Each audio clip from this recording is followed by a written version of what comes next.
A new product for us. It's supplied by Metal Monkeys, and when I first saw the product, realised it'd be amazing for stenciling, and a few months on, talked to Angie at Metal Monkeys, and now we've developed smaller kits which are more suitable for the furniture artists, where you're buying in smaller quantities for like a door or a drawer front, rather than the big quantities that the main contractors sort of would use it for big installations.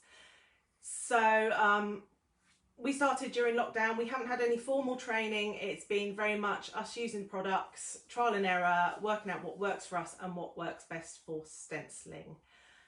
So I'll just show you one of the finished pieces up close. So you've probably seen some photos of this, but what's quite nice is to see a bit closer. You can see how the light reflects. It is metal. It feels like metal. It's cold.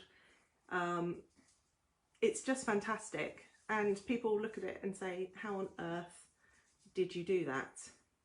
So we are going to show you how we do it. So I shall just move the camera, and then we shall... How many people we've got 7 at the moment. We'll get started, and as others join, I'll just do a little recap. Okay. Right. Turn the camera around. Okay, so to start with, you need to prime your surface, and there is a primer with the kit. It's the primer designed to be used with this product. That said, we have used other primers. It's not that one. We have used other primers, and it's been successful, but we would recommend that you use the primer that we supply with the kit. So this piece of MDF has already been primed. We've primed it both sides, and that is ready to go. Now, obviously, you've got to wait till your primer dries. Leave it a few hours before you start your project. You want to make sure you put 2 coats on of primer, because that really does then create a nice bond for the plaster. What you want to do is you want to make sure the plaster bonds to the primer. So in effect, you can put the primer to any substrate. MDF in this case, it could be plywood, it could be plastic, glass, whatever you wanted it to be. But it's really important to get the plaster, the primer down, so that the plaster will then stick to that. Okay. So the actual product itself, if we could open the zinc, we're going to be using the zinc. So it comes in brass, copper, zinc and black oxide. They're the core colours. So as you can see, it's a paste. And just like any sort of resin, it's a 2-part. You mix your hardener, and there's the hardener, and then you can apply it. And once you've mixed it, you have approximately half an hour to work through it. So if you're doing a base and then a stencil on top, like in the example I showed you, don't mix up the whole product in one go. Mix up enough to do your base, and then keep some unmixed, so that 2-3 days later you can go back and put your stencil on. So we need to measure accurately, so we'll start doing that now. And basically, for every 100 grams, you need 6 grams of hardener. So do your calculations first, like we have. You can just write it down there, so when you go to do it, you know exactly. So all I've done here is very simple. I've just put that on and I've zeroed it, so that we have an accurate. And it is really important that we stay accurate with the ratios, because too much hardener or too less hardener actually won't create what you want to happen. So we want to get a big lump out. It's quite easy. It's just like playing with mud, really. So that's 193, that lump. So we're going to do 300 for this. And just as a guide, so 328. If you're doing roughly the size of A3, you'll be okay with 250 grams. 500 grams will give you roughly a 2 size, and a kilogram will give you roughly a 1 size. So that's 301, 302. I don't think we can get it any more accurate than that. And then we want 18 grams of hardener. When you finish with that, always put your cover back on and scrape away, because you might have ordered a lot more from us, and you'll need that for... Yeah, there'll always be a little bit extra to allow for sort of scraping around the sides. So we've zeroed that back now, so we want 18 grams. 18 grams, because we so we just pour that straight on top, but we do it slowly so that you can. So that's 5 grams, that little pour, but we'll have already given you, so we want 18, don't we? So quite a bit more. Yeah, so you'll have enough hardener for the quantity that you've ordered. But just bear in mind that if you're doing it in 2 parts, background and then stencil, you're going to need to keep some back. Okay, so that's there or thereabouts. But the most important thing to do now is to mix it really, really, really well. Everything has to be incorporated into each other. So Tracy's asked, is the quantity listed required for A4 on the instructions? Yes, it is. And if you've got a particular project and you want to send through your measurements, we can then give you a guide on how much you are going to need to order. Now this is a really important part, and it's the mixing, and I know some people have tried the product and perhaps not mixed it as well as they need to, and then find that it's not drying as well as it needs to in places. So don't scrimp on time here. But also remember that when you're drying your piece, that it needs to be in a warmish, a house, not a cold garage or damp workshop. It needs to actually come inside and harden. Not anything too hot, but just normal room temperature. Yeah, 20 degrees, I would say, ish. And that would really help. After 2 days, you've got yourself something that's going to be really hard and really perfect for sanding. Because there's nothing, obviously, once you've start sanding, if it's not hardened, it's unlikely to, and then everything you've done is ruined. And obviously, and it's not too much of a problem this time of year. But obviously, in the winter, what you don't want to do is put your background on, leave it overnight in a cold workshop, and then go back in the morning. It's not going to be hard. It's going to take time. And ideally, you want to leave it 72 hours, 48 to 72 hours before you start the next process of sanding or stenciling on top. Right, so we're almost there now. Look, you can see how the hardness completely incorporated into the plaster, and so every single drop of that is now as one. So we can probably think about applying that to our door or piece of art or whatever you decide it to be. And what I will say is, this stuff is precious. You do not want to have any material left over, and it's very hard to gauge that. So what I suggest is, in addition to having your main piece that's primed, have some extra bits of wood primed up. Or if you order before the end of July, I'm going to be including some little coasters and cork backing, adhesive cork backing. So if you've got any product left over, you can just make up sample boards, maybe to show your customers, or make the little coasters. Just have another small project on the side already primed, so that you don't feel you're wasting any of your precious pure metals. Yeah, I am a bit of a plasterer. I mean, I've got some beautiful tools here, but you can go to Screwfix and buy some cheap things like this. They're very, very nice and flexible. Plastic squeegees. Yes, squeegees. Anything like that works. You might have a trowel or something else, but it needs to be sort of flexible, depending on what you're stenciling. But the main thing to start with is to have something like a trowel or something like that, because we're going to be troweling this, and obviously we want to do it fairly fast. But I tend to use a trowel, and I use it as the plasterers call it, as it's a hawk, and I take off, and it really is as simply as just applying it like that. And it's really just, you're expressing yourself a little bit. But what you need to remember is, when you're actually laying this down, is that you're actually creating textures which will come through when you start sanding, going through the sanding process. So and that's quite an important thing. If you're thinking about your final design that you're going to put on, how much texture do you feel you need on the background, because the marks you make now are going to, there's going to be high and low points, and that's going to determine how polished they are when you get to that stage. So if you really want your stencil image to really pop, you're going to have it smoother.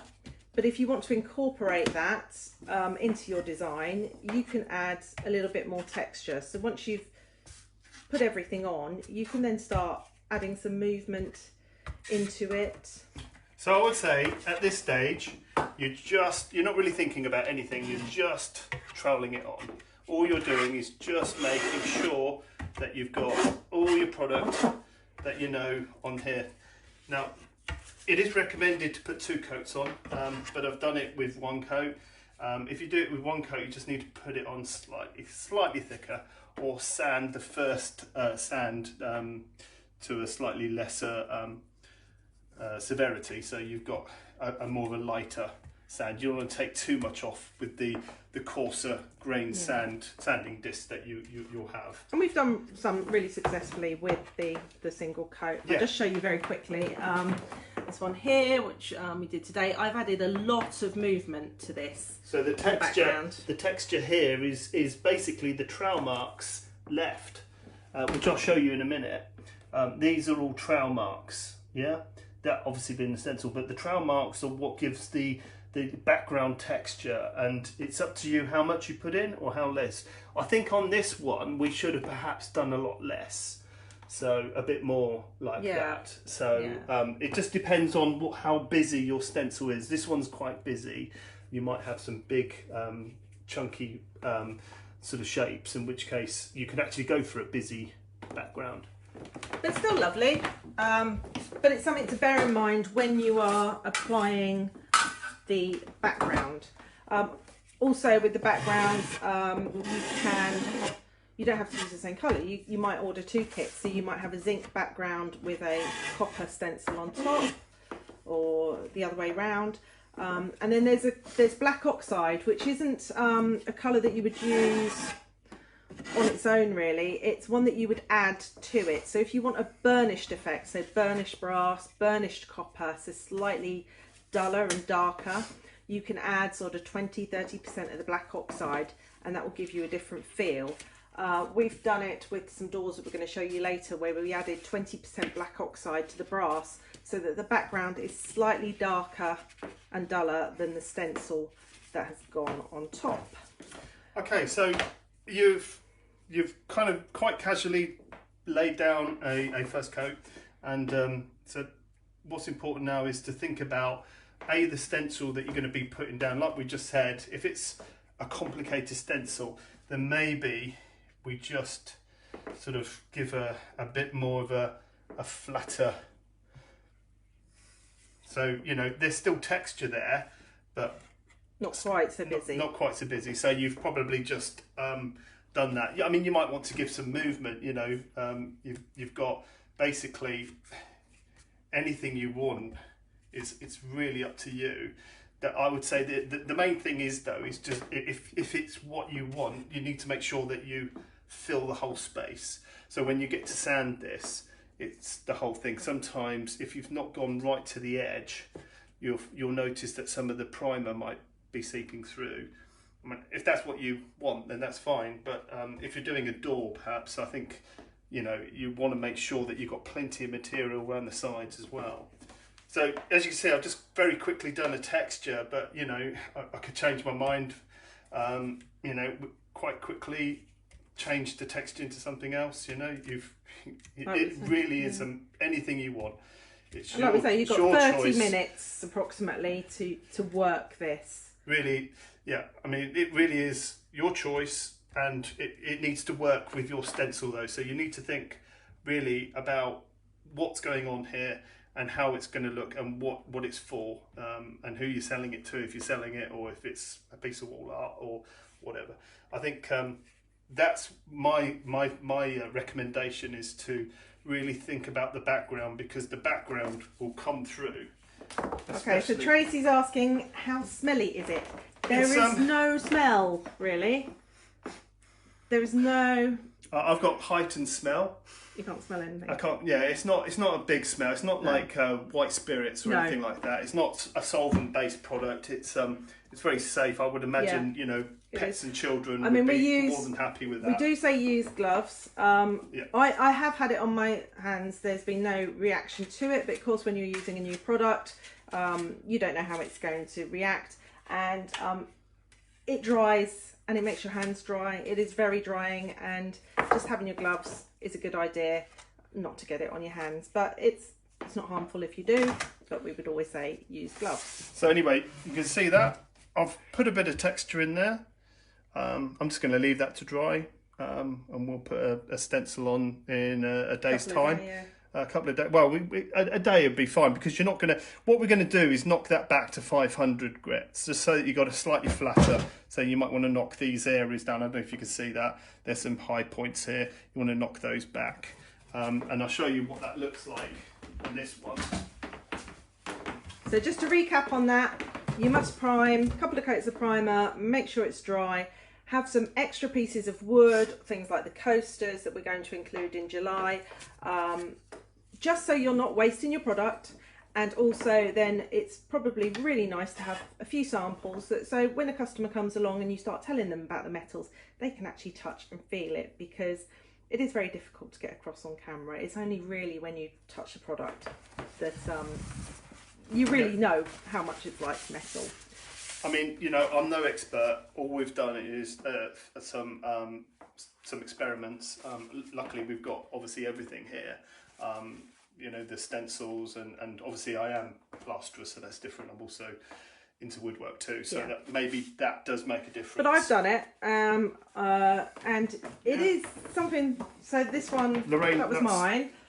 So I've added a lot of movement in there. So like I think in this one, if I was to criticise it, not that I think it's beautiful, but I would say that maybe this stencil is a bit too busy and too busy already to warrant such a busy background. Yeah. But you've got a lovely movement in the background. Maybe something a bit blockier would work really well with that. But also the effect you might like is something that is a little bit more subtle. It's personal choice.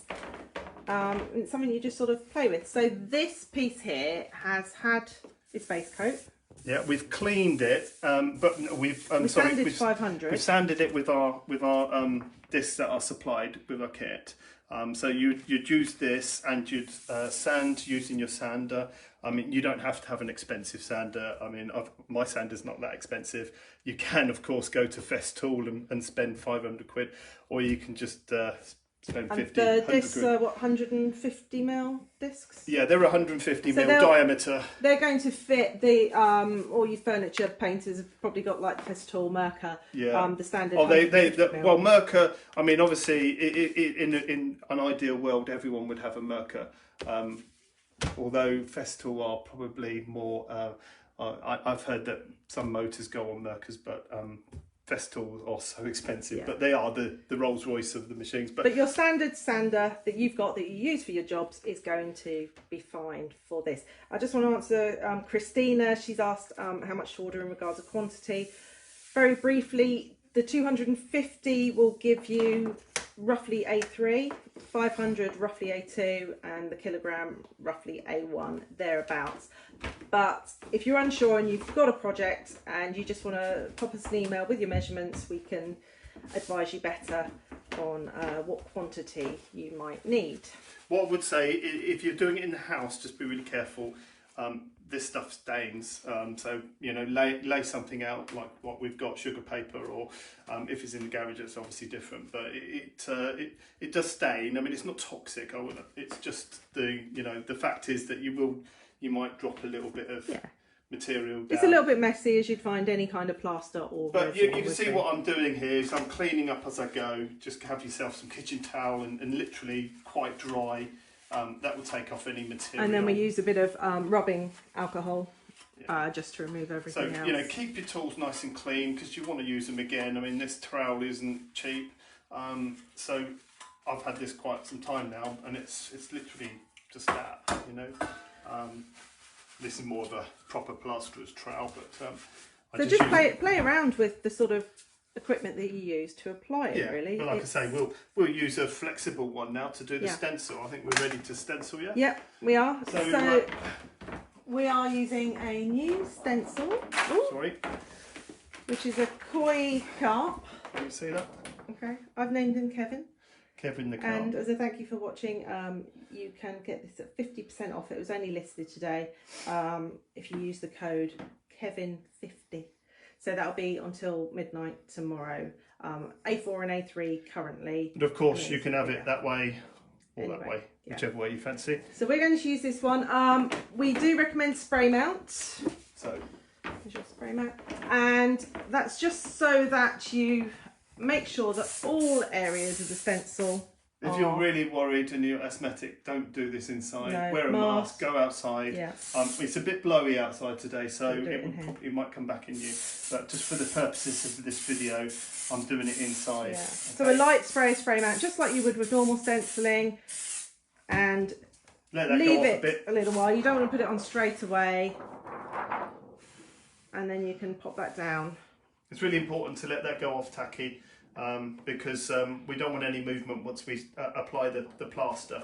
But I mean, it's no different really. I mean, we're just applying the plaster. I mean, you know, obviously you'd be stenciling in whichever way, the sponges or your brushes. And just a little mention about the stencils. We only supply stencils in 250 microns.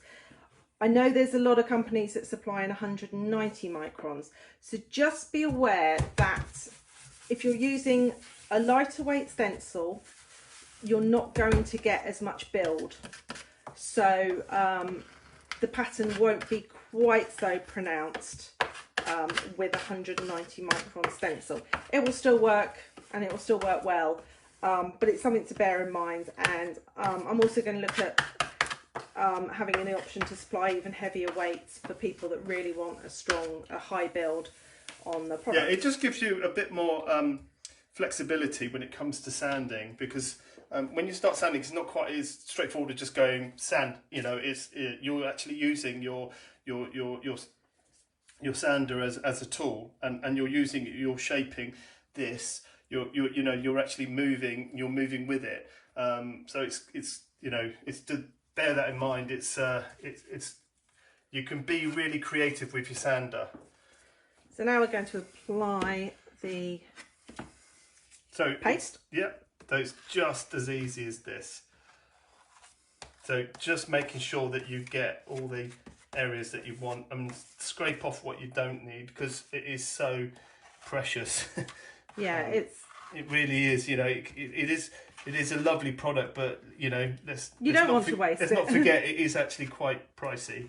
And you can understand why, because of the effects that it gives you are absolutely amazing. And I've been doing this for a while now, and I'm still really excited about it. Oh, and whenever we do a piece, we're always looking at it, touching it, moving it in the light. It's a very tactile finish. It really is beautiful. So again, all I'm doing, nothing other than just pushing it around into the stencil, and sort of trying to give it a flatter finish as I can. We probably, if there were bigger areas, you could perhaps give it a bit more texture, just like we did on the base. But this is probably quite a delicate stencil that requires just a simple flat. Okay, so that's all I've done. Nothing more. I've just double checked that you've got all your covered everywhere, all your bits out here. So, and then anything that's not required, just make sure you take it up, because you know it all counts. Because that, once you start, you know, it's enough for almost a coaster, and that's just the waste product. That's just these bits that you're not going to use. You know, so that's what my wife was saying. The important thing is to not waste anything, and then to just have something like anything that you primed ready to go. And it really is important that you prime it first. So always, before you think about this, just think about what you might want to do. We haven't primed that one. We haven't primed that one, but it's really just to show you. But look, just with the waste product, you can get something really nice. And finished. That's quite a nice little thing. Maybe you want to include it with a piece of furniture, a couple of coasters that match it. Yeah, could be quite a nice thing to do. Or, like I say, just samples that you can show future customers how it feels, how it looks. But again, you know, you can put as much texture in as you want. I mean, this is something Lorraine did. Yeah, it's quite heavy, but remember what the coasters do. You know, you want it to be quite stable, so you probably want to keep it quite flat. Yeah, and we'll knock it back with the sander. Yeah. And then in the kits that we're going to do in July, the coasters, we're going to include 3 coasters, and you can see that there, that is the backing. So that's an adhesive backing. So that's cork. So when you've finished either painting your coasters or using the metals on the coaster, you just peel that off, stick it on the back, and then you have your coaster ready to go. So as you've seen, that 300 grams that we've just pulled out has done a stencil background, just one coat like that, and one big stencil, and you could probably get, and this is you could probably get a whole set of coasters here easily. You could easily get a whole set of coasters, so four coasters. That's not wasting any product at all. So we're going to pull it off, obviously carefully.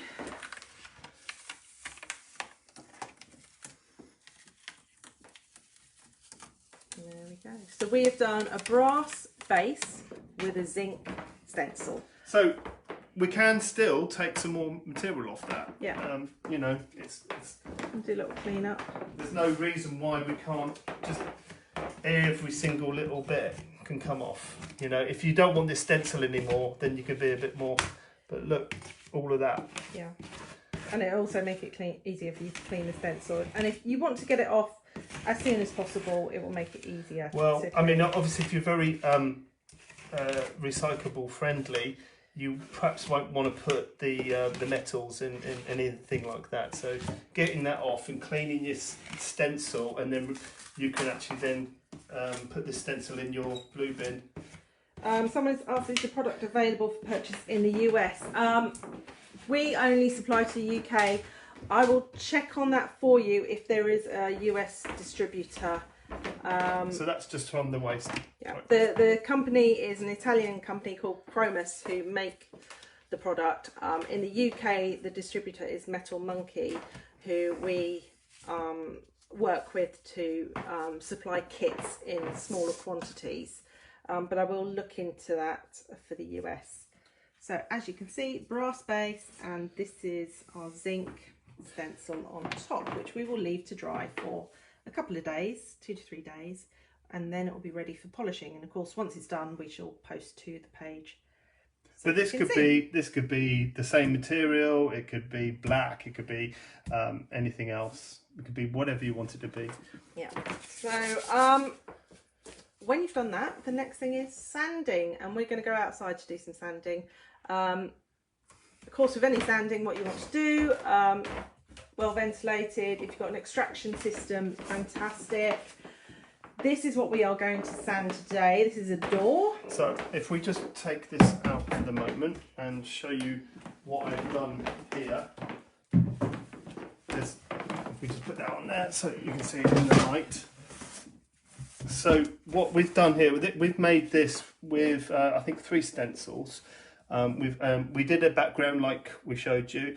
This is the base stencil, which was the flower stems, and these, and then we did some more blocking here. And then the veins. And then the veins were the last ones, and so you know, you can get quite creative if you want. I mean, obviously we can supply all these things, or you can obviously with the mylar you can cut it out and do other things as well, or you can freestyle it a little bit. You know, we can actually start thinking about modelling this up and then sort of almost sculpturing it down.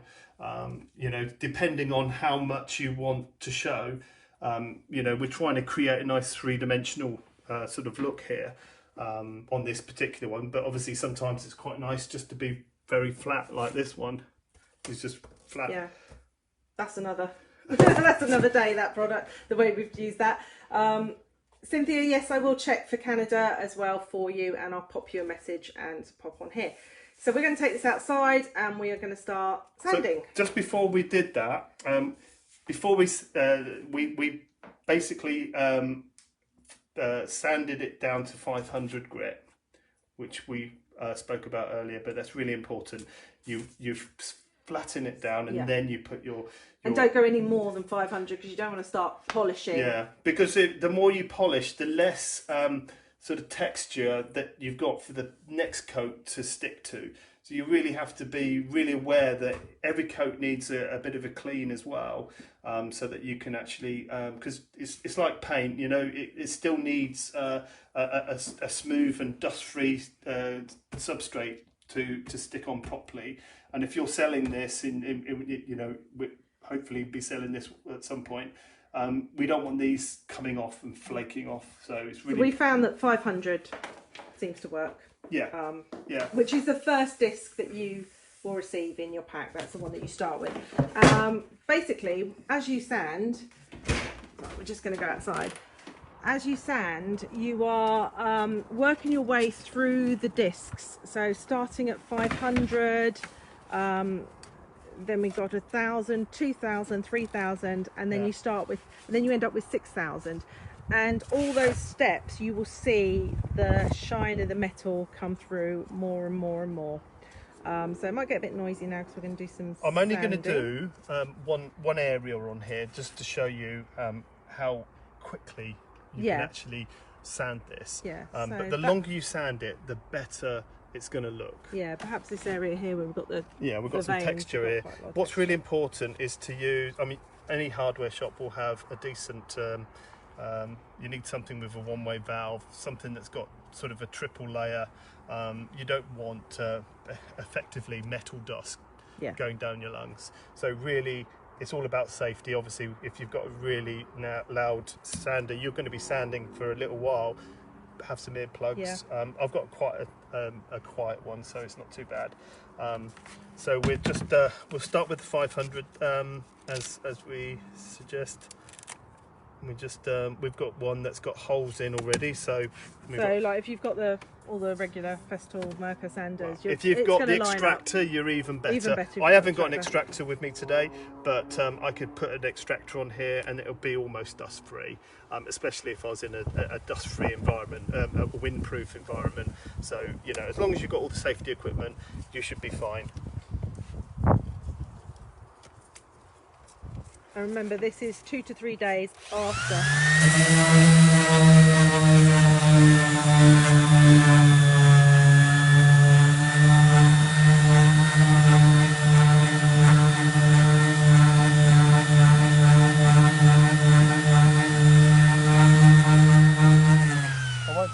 I won't go too mad.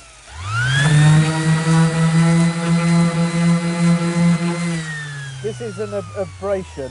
What you'll find is when you've got these finer details here, you might, this is when I said you want to use the sander as a sculpturing tool. You've got, well, my sander's got a lot of sponge. Some of your more expensive ones will have definitely a lot of sponge. So you can actually use your corner to get into these areas, because what will happen is if you don't get into this area here now, it will kind of remain dull. So you need to burnish that up like that.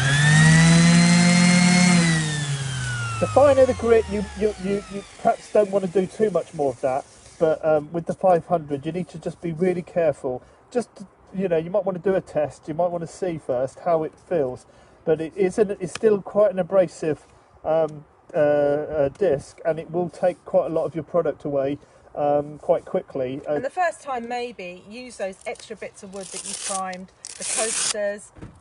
Try it on those first. So now we're going to 1,000. Obviously you take a lot more time than I am. I don't want to bore you.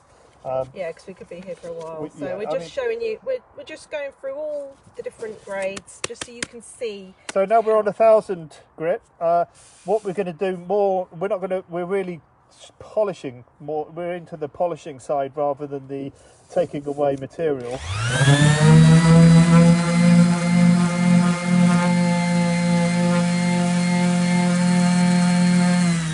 So what I've found in doing this, again, I keep saying it, but you're using this as a tool, as a sculpturing tool.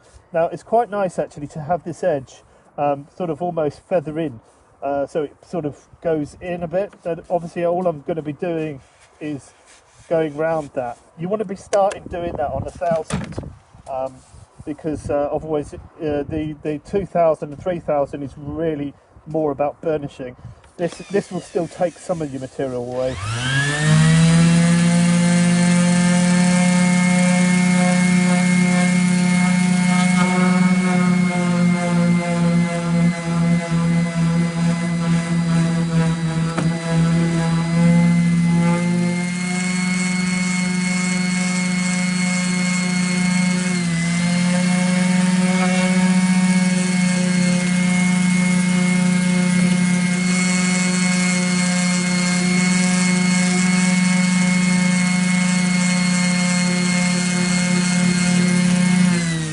So you might like to keep that dull, that's your choice of course. If you want it all reflected, this is the way that I've done it. You can now start to see that's already starting to be... It's quite nice, it gives it definition when you've got those areas right at the edges of the veins there that are still dull.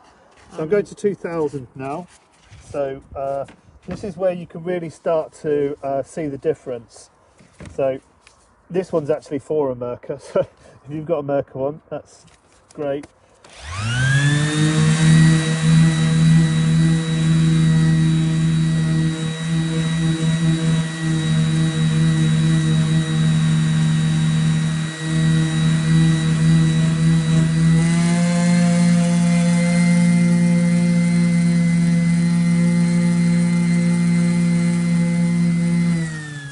So you can see the difference here where That's unsanded, unpolished, and that's the polished one. So the next one we'll go to, this is all in the kit that we supply. We're going to now 3,000. This is where it starts to get expensive. These are really expensive, especially the 6,000. But depending on the quantity you order, you'll get enough discs.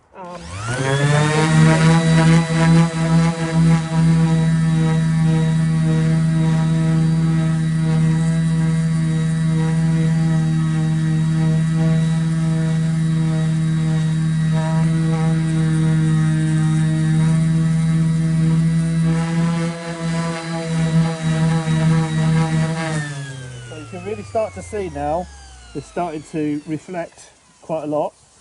You're getting a lot of definition here, but look at the difference between. So I mean, it doesn't look like much here, does it? And as soon as you start to go through the polishing, it really is amazing how it suddenly just pops. So you would spend longer doing that, a lot longer. Again, we don't want to bore you. So 6,000.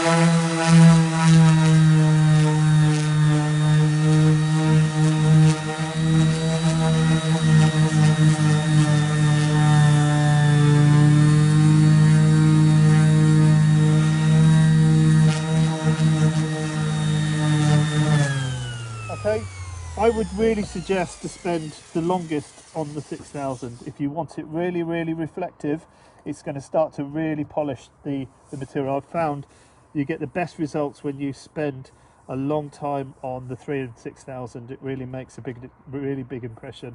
But you know, you don't have to polish the whole place. You know, if you just want certain areas really popping, that's your choice. You know, you might want just these to be more reflective and this less reflective. You just stop polishing this area, these areas.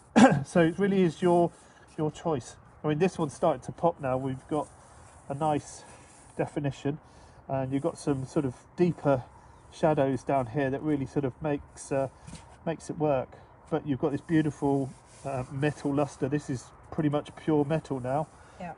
Even though it's just a standard door that I primed, it's literally just a piece of older piece of furniture that we just picked up. Yeah, I mean that's beautiful finish. It is, yeah. I don't know if you can hard to get across, but it is raised. And like I say, that's depending on the stencil weight that you use. A heavier weight stencil is going to give you more build, more definition. So just bear that in mind if you're using stencils that are perhaps 190 microns. Like I say, we supply 250, which is great. It works for paints, but it also works really well for the pure metals. What I would suggest, if you've got, I don't know if you can see there, but we've actually got a lip all the way round. Recessed here. So this is the way the door is, and I quite liked it, so I kept it. You're going to need to have some sort of sander like that. I mean, this was like 40 quid. Yeah, so we just cut down the literally discs. Yeah, all I've done here is just cut down the discs to size, and then, you know,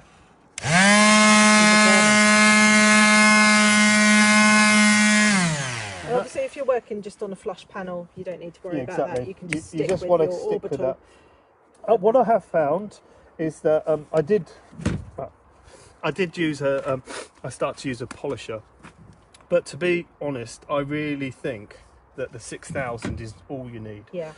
I've tried polishing, I've tried different pastes, I've tried all sorts of things. I've tried to polish, which we'll talk about in a minute, your wax finish, but the whole thing just comes back to your 6000 grit. And that's where you get the lovely shine. Exactly, you just use see, that. You can see the reflection there. So as we put our hands over it, yeah, you can see how shiny it is. I only spent a few minutes doing that, but you know, you'd want to spend probably 10-15 minutes going through the grades, and then spending maybe a good 5 minutes on the 6000, depending on how reflective you want it. But and it's really exciting seeing the image shine up with each step of the sanding process. So we will be finishing this one up, and then we'll show you when it's all finished in a day or so. Just going to go back inside to look at a couple of other things. So optional, these are things that we don't supply. You can use Merkur Polar Shine. We've tried it. We don't like it, but, well, we do like it. It does the job, but we still come back to using the 6000, the final one, giving the best possible shine. In terms of wanting to protect it afterwards, you want to use something like crocodile wax, which is a wax that you put on, you leave it to dry for 10 minutes, and then you can buff it off either with a microfiber cloth or with a polishing machine, and that will protect the surface. That said, we've had a sideboard with no protection at all, and it's been absolutely fine.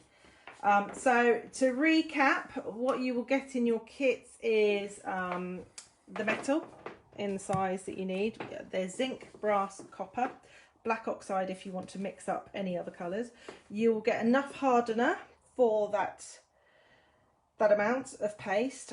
You will get all your sanding discs for that quantity, starting at 500 up to 6000. You will get the instructions, some gloves, just so you don't run around looking for some gloves. We're going to include some coasters, so you've got some extra bits of wood, and of course you also get enough primer to do your base for. So here is a door that has already been polished. Yeah, that is the other side of the door. Yeah. We've got a double door unit that we're trying to get ready to sell. And then that's the fish. So we'll show you the fish, the zinc on brass in a couple of days once that's all dried and we've polished that up, and then we'll do a comparison of the two so you can see. And there's one you've probably all seen before, the pine leaves. Again, you can see me in the background, you can see how reflective it is. But yeah, again, just to reiterate, that's quite a flat background as opposed to the texture one. And that really is, at the first stage, troweling, you smooth it off, and then this one had 2 coats, so I was able to sand it a lot longer at 500, so I was able to make it flatter. But that's what we wanted, so it's really up to you what you need. And just one more thing, we will be looking later on. We use the metals in a different way.